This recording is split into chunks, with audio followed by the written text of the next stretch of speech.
So my name is Jillian Vorce, and can we start off tonight with a little bit of woo-hoo? Thank you so much.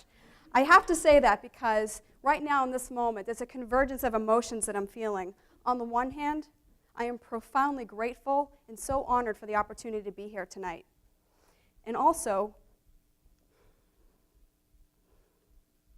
it's highly emotional for me as well, because what I'm going to share with you tonight is personal, and I'm very passionate about it.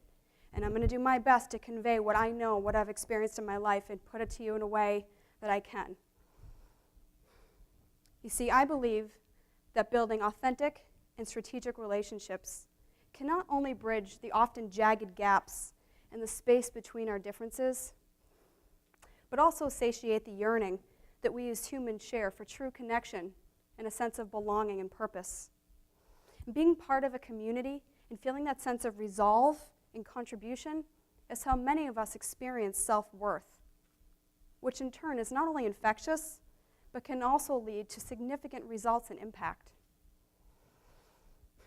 Harnessing the sheer power of the human spirit can mend fences, neutralize discord, and I believe can heal much of the hurt in our world. Now, sure, it all sounds good, doesn't it? Right? And it's true. Building and strengthening relationships can have a profound effect on individuals, groups, and communities alike. But if it were only that simple, that'd be like saying the way to minimize debt is to simply earn more than we spend, or the way to lose weight is to simply burn more calories than we consume, right? They all may be true, but somewhere in the translation or application, we seem to go astray, right? So I invite you to take a step back with me, if you will, as we explore the precursor to connectivity, the precursor to building true, genuine, and meaningful human relationships. So to do so, let me tell you about a story. I recently took a trip to Bangkok, Thailand. I had reason to be there as one of 35,000 people who hailed from around the globe to attend the Rotary International Convention. What an amazing experience, life-changing experience that was. So one day as I was making my way to the shuttle bus en route to the convention center, I gladly jumped into the first available bus, looking for some relief from that sticky heat. And upon entering the bus cabin, I quickly noticed that all the women on board were sitting down below to the left, and up above to the right sat a couple of men. Everybody on board was dressed in traditional Nigerian garments. So visually speaking, I looked about as different from them as could be, right? A white woman rocking my Ann Taylor suit. However, there around our necks was a symbol that instantly evoked a smile and a handshake. It was our name tag, our placards. We were all Rotarians, and therefore had a shared interest or value of service above self. So as I went down and naturally sat next to the men up top, we began kibitzing about the usual. Where are you from? What do you do? How are you enjoying the convention? What do you think of Bangkok? And then to trading stories about our involvement with various service and charity projects. It was so much fun. I get goosebumps thinking about it now. It was a wonderful time. You know, they were telling me stories about what it was like to grow up in Nigeria and to work in Nigeria, and me, right, being me, touting my beloved iPad, was showing them pictures of our recent skydiving trip. The energy was infectious. It filled the entire bus. It was a great time. And as the conversation continued, my new friend, the leader of the group on this bus, called attention to my hand, noticing that it was ringless. And he asked why I wasn't married.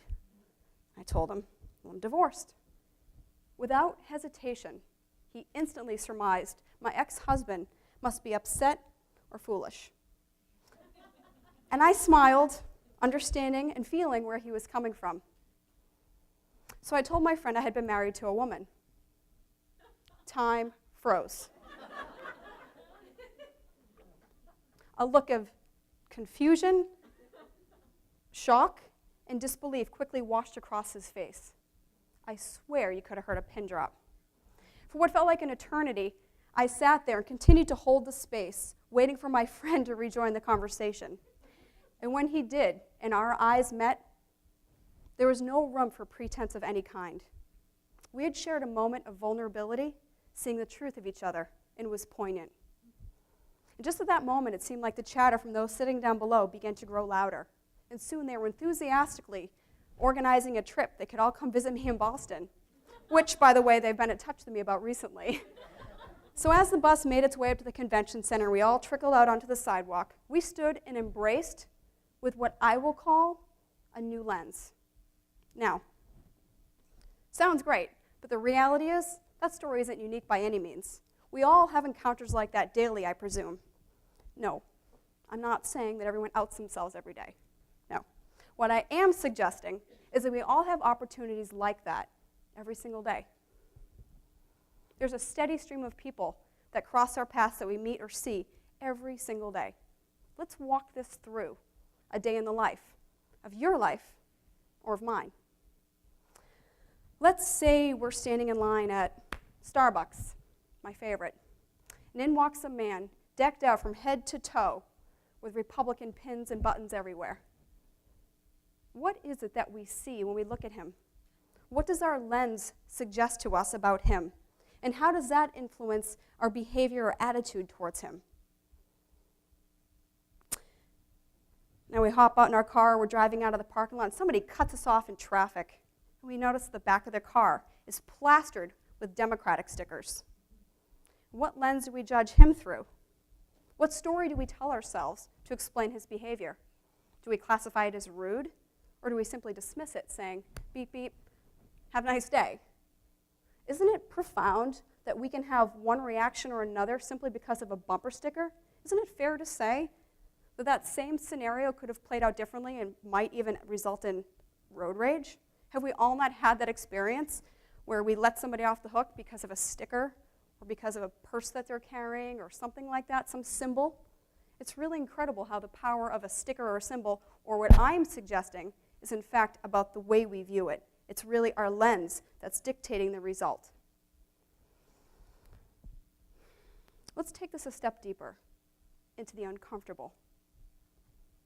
How about the teenage mother at the grocery store whose hands are full with her small children as she waits in line at the scratch ticket counter? Have we seen her before?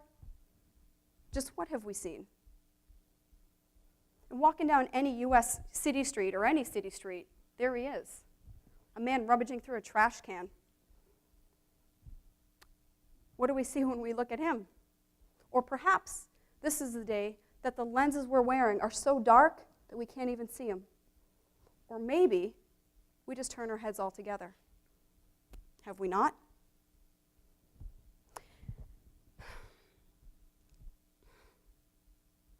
You know, there are people in faraway places who are dealing with horrific poverty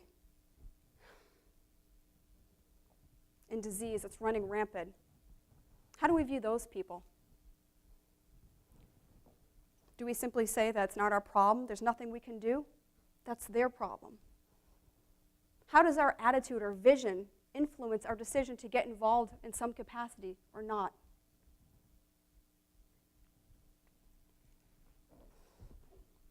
See, there's very little we can control in this world, but the lens that we choose to wear each and every day is one thing we can. This includes the way we view ourselves, which for many of us is the most troubling part. Just as we are grappling with our own daily lens selection, we should be mindful about the lenses that others are wearing as well. Isn't it true, for example, that somebody who has been the victim of bullying or domestic violence might actually wear the lens of protection? And what about these? How do these lenses augment the way we see the world? What do these tell us? Then we have these. I'm sure we all know people who seem to have these lenses on all the time, don't we? Right? Or maybe that's us. I will leave you with one tip. I think we all should have a pair like these. Because the reality is humor goes a long way, and it's important, pair to have in your back pocket if you catch my drift. So the goal, the key to harnessing the real power of human spirit that can really change the world and have a profound impact on your local community and the global space is for each of us to show up in our lives as we are with lenses like these. What would it be like if we showed up day after day treating other people as who they really are, as friends, as allies, as assets in our lives, without the skewed judgment that our lenses might otherwise tell us?